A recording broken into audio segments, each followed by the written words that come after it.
Thank you for joining us for another episode of That Solo Life, the podcast about solo PR pros and marketers who work for themselves. I am Michelle Kane. My company is Voice Matters, and I am here with my fantastic co-host, Karen Swim. She is the head honcho of Solo PR Pro, the group that brings us all together. How are you doing today, Karen? I'm going to say great, which is not exactly true, but it sounds so confident. Well, true confession.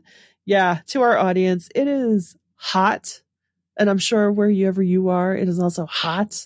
It's mid-August, and it doesn't matter how much air conditioning you have. It's just, I don't know. I think it's affected both our sleep lately, and it's been interesting.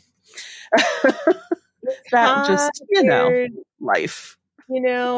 Like weather conditions, there's tragedy, and not to depress you all, but we're still in the middle of a global pandemic. Kind of in the middle of a pandemic, and just a few things going on, which, we're kind of used to in our work life, but not to this ongoing degree. I think that's the thing. I think we've been, literally gritting our teeth and getting on and getting through. And I think you get to a point where you just think, how much longer? This is going to sound so weird, and our listeners are probably saying, "What are you talking about today?" But I have so many times now I've thought back to when I'm in the dentist chair, and they're drilling down to put a filling in, and I just just try and focus and think, you can make it through this. You can make it through this. There's an end. There's an end. Just breathe and, hold on to the chair tightly. I kind of feel like that's how I'm getting through life these days. Oh. Well, that's interesting because that sort of segues nicely into our topic of the day, which is rituals. See if this will work. Yeah. I think I found a sound effect to go with this. Let's see if it'll play.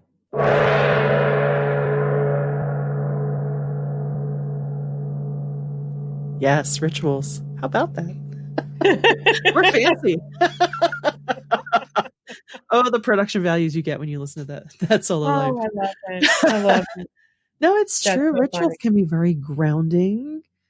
Yes. Comforting. Comforting, yes. And so there's an article that I read in Psychology Today, and it was talking about this whole how rituals really help us. And so there's this research study that really confirms that all of the silly, some of the silly, I shouldn't say all, because all rituals aren't silly, but there are like things that we label as, like in sports is like pre-game superstitions and things that you do, or maybe, if you're an actor, there are certain things that you don't say and certain things that you do, but there's science that shows how rituals really impact our brain and how it really does. What they do is they reduce the anxiety associated with potential failure. And so, when we look at that from a work perspective, they pointed out that whatever you do, whether it's a sport or whether it's work, there's the potential for things not to work out. So a ritual relaxes your brain so that it reduces your anxiety and it changes how your brain responds to the experience of failure. So I really started to think about that in terms of where we are in the world and, how we're going to, embrace the fall and sort of get back to doing the work that we do. And rituals can help us to create a feeling of normalcy. So, we've been displaced. Even if you worked at home before, we really have all been displaced from our normal routines. So it's important to sort of adopt those routines again. And, you and I were talking offline about, the things that like make you, put your brain in the mindset of like performance. of, if you think of it, like you're going into game, it's game time. Let's go. Let's do this. Right. It's what you wear. And that doesn't necessarily mean that you have to dress in traditional work clothes, but what's that thing that you put on and it says, go time, let's work. Right. Maybe it's the same pair of pants and a shirt. Maybe it's a uniform. Maybe it's a color. Maybe it's, something on your desk. There are writers that, do the cup of tea and a hoodie and a candle, and that signals to their brain, time to write. That's so true. What is that for you? Because it's comforting, right? And it puts your brain in the right frame. Right. It's like you're conditioning or training your brain into this new series. And yeah, I mean, if I have a decent writing project that I have to dig in on, I'll set a mood. I'll put the diffuser with the essential oils, because I think that, the more of your senses that are working, the better. Always start the morning with my second cup of coffee as I, check out my email and see what's going on. I think it's so important because it just helps, whatever helps us to function best is what works, and it also, it grounds us, because I think so many of us at one time or another during this thing, you feel in free fall, or you might just be distracted, and I think anything that can bring us back to it, another, the counterpoint to my dental exercise is just thinking to my yoga practice, which I've been woefully absent from, but that's my own problem. But just thinking through, my instructor puts it beautifully of, you don't want to have the pain, but you can breathe into the discomfort. And the longer that you sit with the discomfort and breathe and realize you're still there and you're still okay, and that discomfort has opened you up, then most literally with a muscle, or, use that as a mindset tool as well. I think it's just a beautiful thing. A little discomfort is not a bad thing. I love that. The problem is we're dealing with that, times a million right now. So sometimes, okay, let's keep that perspective going. Like, so sometimes, and you might go full on to that warrior one and really nail it. And sometimes you just think, no, I'm just going to go this far because it's going to hurt too much, because I have too much, too much else going on in my body right now. And that's kind of where we are societally, professionally. So I don't think my type A brain can tend to swing of, okay, ritual, but I don't want it to become a rut. That's fine. No, of course not. I think we're all cognizant of that, but it's okay to establish some kind of a pattern that enables you to do what you do well, do what you need to do. Yeah. So. Yeah. I mean, the key is the researchers point to, having rituals that have a personal meaning for you. So, like at the end of a workday, the way that I finally make that shut off from work to giving myself permission to relax is with a cup of tea. And it's always out of the same, teacup. And that is, for me, when I sit down with that tea, it's my ritual, and it works every single time. It allows me to just take that deep breath and feel like I'm done, not just with work, but with responsibilities for the day. Like the dog is fed, the dog is walked, things are done. There's no more work. There's no more responsibility. It's now just, you get to sit here and breathe and, read or play a game or watch TV or whatever it is. But it shifts something in my brain that says, okay, it's time to relax now. But that same, thing can work in reverse, where you tell your brain it's time to work. And again, that's different for everybody. There's plenty of successful people that have written about morning rituals. I completely agree with that. If I, for some reason, go away from my morning routine, I feel it in my entire day. Everything is messed up. It's all jacked up. Discombobulated. This is all a mess. All a big hot mess. I hate that. Yeah. No, it's so true. I do love what you say about that transitional ritual, especially for those of us who work from home, because it's, Yeah. I'll have some days where I'll work a little later, and then I'll have some days where, you know, I feel like, oh, I'm at a stopping point at the normal 5-ish time of people.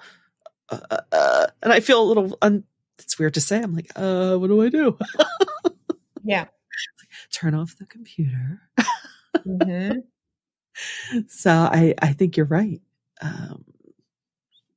It's definitely necessary. And I think it's, you may feel like, oh, I don't have the time to do that, but you first of all, you do.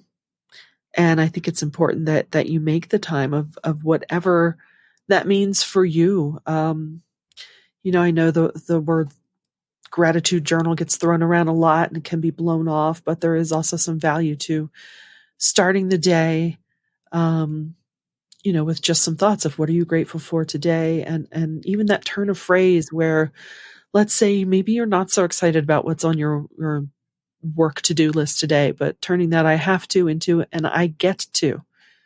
We're very privileged to be able to do the work we do and share the stories of these organizations and companies and the value that they are bringing to people's lives in a different, in all sorts of different ways. So to be the conduit for that and the vehicle that is able to be known is really a cool thing. And I think sometimes we get lost in the weeds of doing the work that we don't think about that. And that helps bump up your value too. Yeah. Well, in one of these articles, Dr. Nick Hobson, he's a Ph.D., and there's an article called "The Anxiety Busting Properties of Ritual," and it's a couple of years old, but it's so relevant. And I love that he writes that rituals help us to. He says they convince the brain that things in our world are predictable, ordered, and safe. And it's interesting that he wrote this 3 years ago, but wow, is this so much what we need right now? We need to do things that tell our brain that the world is predictable, ordered, and safe, because it is completely the opposite of that right now. And so, it's, I think we all have little rituals like, I know speakers, who do the Superman stance before, speaking or the presentation of like, get your mind in that frame of like, I'm going to win. I got this. I'm going to do this. And it calms you down. So now more than ever, I think that, we could all use those rituals and again, create your own. Like it has to have meaning for you, something that helps you to feel that the world is okay, because it's anything but. Right. Yeah, that's true. Yeah, I think anything that helps you maintain a positive mindset in spite of it all. And look, we're not saying that this has to be every day. I mean, there are going to be days where no, it's just not a good day. And no, you're not functioning at full speed, and that's okay. And I don't know, I don't know how it is in your business world, but in my business world, I think we're all kind of on that same page. I don't, hear anyone saying, "Oh, come on, we've got to ignore all this and just get back to normal." I don't sense that. I think because we all know we're all trying to keep our chin above water, as I like to say, and no one knows where this is really going. Right? We have our ideas, we have our hopes, so there's that aspect of it. So don't think that you have to be okay every day. It's okay to not be okay. And oh, for sure. We've all had our moments, and sometimes when we don't realize them. And this is the scary part, right? When you get so distracted that, I mean, I had an issue last week where I had to change plans with someone, and we were going to meet up socially distantly and dine outside. And I said, "Oh, okay, I have to, cancel that reservation." And I opened up my Open Table app and I saw, oh dear, did I never make the reservation in the first place? And I looked again. I thought, oh, okay, well then I'm good. Yeah, until the restaurant called. And I said, oh no, I did make the reservation. It's little, sideways reminders that, yeah, maybe I'm not doing so great after all. But if that's the worst thing that happens, okay, I'm still doing all right. But be kind with yourself. I mean, the restaurant was very kind, which was good. Considering the world they're living in. But yeah, I think any few steps that you can take as you start your day, as you transition to different parts of your day, will certainly help you. It'll build over time, and it will help you stay grounded and stay focused and just ultimately stay well, which is that's all we really need to do right now. That's job number one, is to stay well. But I agree. I mean, and even as you create those rituals, they do make you feel better. They do bring comfort, and they do allow you to be productive in the season, but also please be kind to yourself. It's a weird year. I mean, for Pete's sake, it's just a weird, freaky, horrible, awful year that we all want to end. Acknowledge that. I just think that right now in 2020, if you got out of your bed today and you even put on 2 socks, go you. Whatever you were able to accomplish, celebrate it. Because, I think we have this tendency, especially communicators, because we are hard workers. We work hard. This is a profession of people that, are used to like checking boxes and getting things done and going hard for our clients and getting the results. But in this year, you're not a failure if you're not getting it all done. I mean, I don't think any of us are getting it all done. And, we're getting some things done, and we're getting it done in probably the ugliest way that we ever have. Mm-hmm. It's okay. It's a win. It's a win. It is. It is. Yeah. And it might feel slower too. I don't know about you, but sometimes, when I put in requests with different, vendors and things, it's just taking a little bit longer. And I get that. Yeah. I'm like, okay, you know what? 2019 me might have gotten uptight about that, but 2019 me might not have been experiencing this in the same way, because life's just different now. Everything's longer. Everybody's on edge, on any given day. Sometimes people are okay. Sometimes they're not. I mean, and so you have to sort of deal with that too. The fact that it's not just you, that other people are processing this in different ways too. Sometimes people are, a little more short-tempered than normal.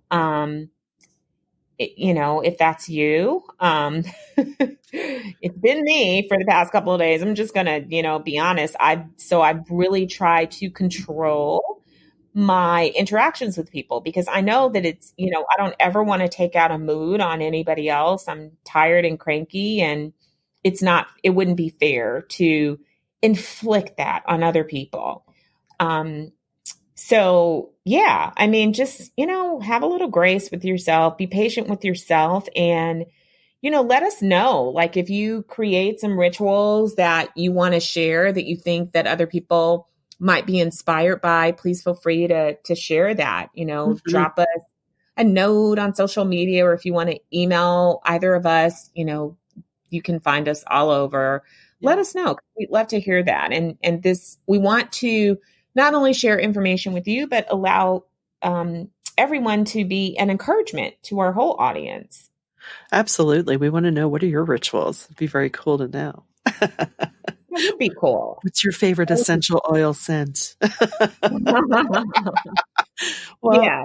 Is it the candle that does it for you? Is it, a particular water bottle that makes you feel, like, it's time. Is it a song? Is it, what do you do? Yeah, that's true. Music.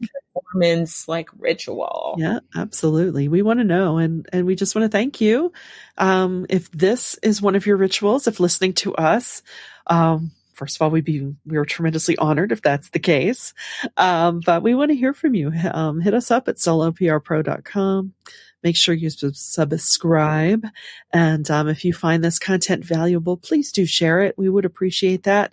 That helps us get the word out about what we're doing here. And until next time, thanks for listening to That Solo Life.